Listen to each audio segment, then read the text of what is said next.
A World War II soldier who died nearly 80 years ago in Europe has finally come home. A service was held for the Army infantryman who died in Germany, but whose remains were not positively identified until just recently. The soldier was from Russell County. The service was held today in Pulaski County. WKYT's Phil Pendleton has more from there.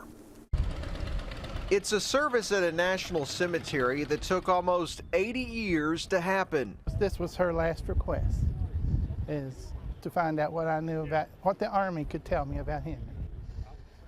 And she's buried right over there. Wade Abbott is talking about his mother, Henry C. Wade's sister, who along with other relatives begged the Army for answers for decades, never knowing what happened to the body of the 24-year-old who died during a battle in Germany. He did his duty.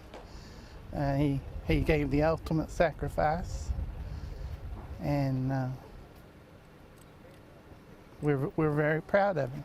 Henry Wade's remains were positively identified using DNA, and during the service, his youngest nephew received the flag that covered the casket. A sad occasion, but a happy ending. Today was a somber service, but it's also a day of celebration, a homecoming. When it's your birthday, you like to be around your friends and family.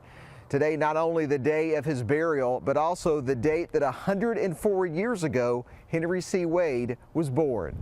Abbott and others worked to make that happen on a day filled with all kinds of honor, and it puts an end to a quest that Abbott's grandmother was determined to finish from years of writing letters asking for answers. But when she was looking for her son, she meant business.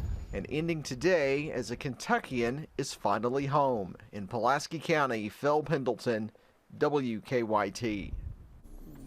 And a rosette will be placed beside Wade's name on the walls of the missing at the Netherlands American Cemetery, indicating that he has been accounted for.